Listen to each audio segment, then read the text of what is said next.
Saya kira kalau kita melihat kecenderungan sampai hari ini, ada dua partai politik yang secara tegas ingin membangun kerjasama politik dengan Prabowo Gibran ya. Pertama PKB 2 hari yang lalu, dan Oke. kemudian hari ini Nasdem dengan Pak Surya Paloh yang secara tegas menurut saya declare bahwa pilihan bergabung dengan Prabowo adalah pilihan Surya Paloh dan pilihan Nasdem. Ya. Saya kira ini menjadi angin yang kemudian bisa ditafsirkan bahwa kedua partai ini sangat mungkin nanti akan menjadi bagian dari koalisi Prabowo dan Gibran.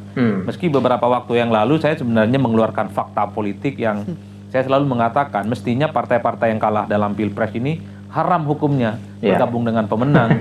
Karena memang narasi yang dibangun oleh kubu 1 dan 3 ini adalah hasil Pilpres ini curang, penuh dengan intimidasi, mobilisasi bansos.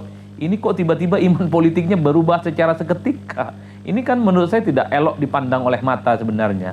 Betapa elit ini menggunakan instrumen dan tuduhan kecurangan itu hanya sebatas pemantik isu yang kemudian itu sebagai alat untuk memobilisasi dukungan. Padahal kalau mau jujur visi misi kepentingan politiknya 1 dan 3 itu masih belum klop secara umum.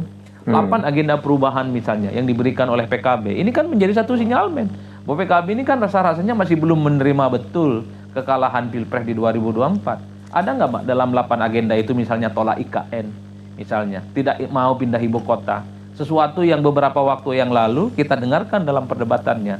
Tapi Silvia, satu hal, kenapa ini terjadi dalam kita?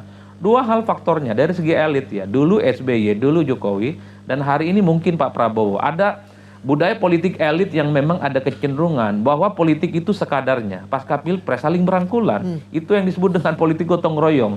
Dalam studi politik Islam ini yang disebut dengan islah politik. Ada dalam istilah politik kontemporer disebut dengan rekonsiliasi politik ya.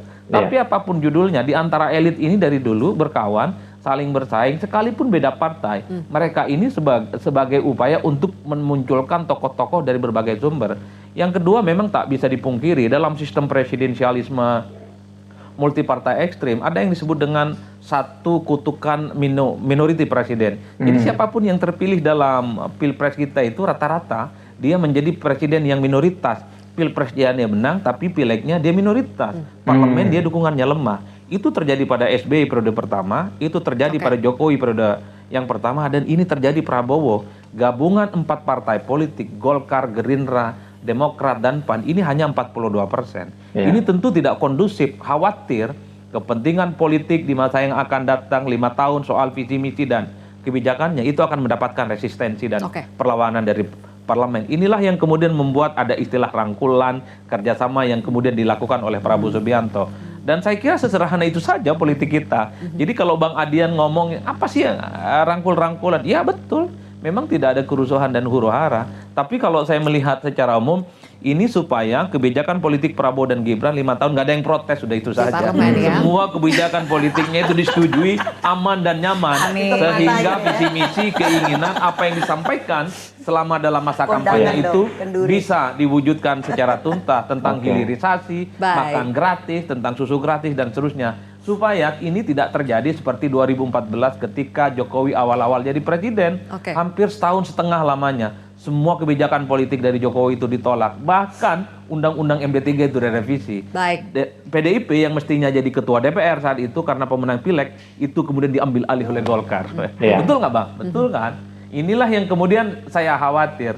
Kenapa kemudian pertemuan antara elit itu terjadi? Jangan-jangan memang kerjasamanya bukan hanya di eksekutif, bukan soal menteri, tapi juga ada faktor lain. Misalnya soal komposisi di DPR, mungkin soal alat kelengkapan di parlemen, itu mungkin juga bagian dari bentuk kerjasama. Sehingga komunikasi antara elit itu bisa dilakukan.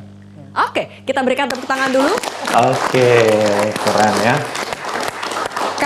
Ya, memang kelihatannya PDI Perjuangan ini tidak punya persoalan dengan Prabowo Subianto ya. Apakah nanti kemudian akan menjadi koalisi pemerintahan? Ya, bisa-bisa saja karena Prabowo dengan Ibu Megawati ini kan tidak punya permusuhan yang membuat mereka harus tetap berlawanan di dalam membangun bangsa dan negara ini. Tapi kalau Jokowi dengan PDI Perjuangan tentu ada sejarah yang ternodai dengan sikap Jokowi mengkhianati PDI Perjuangan yang merupakan partai pengusung yang membesarkan namanya dan juga keluarganya.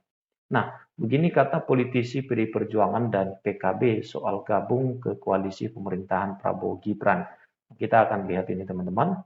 Pasca putusan Mahkamah Konstitusi, pihak Anies Muhaimin dan Ganjar Mahfud menerima sekaligus mengucapkan selamat pada pemenangnya yakni Prabowo Gibran untuk melanjutkan pemerintahan. Namun yang menarik kini pertemuan dilakukan kedua capres kepada elit politik bahas bagaimana langkah ke depan. Lalu bagaimana dinamika politik pasca putusan Mahkamah Konstitusi ini? Nah, siapa yang merapat dan siapa yang tetap pada jalur oposisi? Nah, kita akan membahasnya bersama dengan beberapa narasumber ya. Di sini sudah ada banyak sekali yang sudah memberikan keterangan terkait ini. Salah satunya adalah Adi Prayitno tadi. Kita sudah mendengarkan itu teman-teman ya. Dan ini adalah sesuatu hal yang menarik untuk terus dibicarakan ya. Nah, teman-teman, bahwa PDI Perjuangan bisa saja menjadi koalisi. Ditanya soal peluang PDI gabung koalisi, ini jawaban dari Prabowo Subianto ya. Partai Nasional Demokrasi atau Nasdem sudah memastikan gabung dengan pemerintahan Presiden terpilih Prabowo Subianto dan Gibran Rakabuming Raka. Bagaimana dengan PDI Perjuangan? Nah, kita lihat perkembangannya. Kata Prabowo usai bertemu Ketua Umum Nasdem Surya Paloh di kediamannya Jalan Kartanegara nomor 4, Jakarta Selatan pada Kamis sore 25 April 2024. Ya. Sebelumnya, Ketua Harian Partai Gerindra Sufmi Dasko Ahmad menjelaskan rencana pertemuan tersebut. Ya, memang ya dia tidak mengungkapkan waktu pertemuan, hanya menjanjikan akan diinformasikan nanti. Ya. Kemudian dalam kita sedang komunikasikan, memang dalam silaturahmi Idul Fitri, komunikasi sesama anak bangsa sebagai orang timur itu biasa. Oleh karena itu, komunikasi sedang dijalankan antara kedua belah pihak. Pasti media akan mendengar dan kemudian akan dikabari kalau memang sudah waktunya, kata Dasko ya. Namanya juga lebaran, namanya silaturahmi lebaran. Mengutip, bukan hanya Gerindra, PDI Perjuangan juga mengungkapkan rencana pertemuan tersebut, meski tidak menyebut pasti. Puan Maharani selaku Ketua DPP Partai PDI Perjuangan mengatakan Megawati dan Prabowo akan bertemu. Sama seperti Dasko, Puan tidak mengungkapkan waktu yang pasti kapan pertemuan terjadi. Dia hanya menjawab insya Allah saat ditanyakan kapan pertemuan itu akan terjadi ya. Jadi teman-teman, Lebaran ini menjadi momen sebenarnya, tapi ya sudah lewat juga ya kan. Kalau kita lihat bahwa sudah beberapa hari ini tidak ada pertemuan Prabowo Subianto dengan Megawati Soekarno Putri ya. Nah, bertemu di Kertanegara, Prabowo dan Surya Paloh sepakat soal bergabung di pemerintahan ya. Oke, Prabowo Subianto menerima kedatangan Ketua Umum Partai Nasional Demokrat atau Nasdem ya di kediamannya, dan ini juga kita lihat teman-teman, ada sebuah berita lagi, Istana buka suara soal dukungan Jokowi ke Prabowo Gibran. Oke. Ya, sebentar. Prabowo mengungkapkan pertemuan ini terjadi antara sahabat. Ya, betul, antara Megawati dengan Prabowo kan memang sahabat ya. Prabowo bisa pulang ke Indonesia dari Jordania itu karena Megawati kan.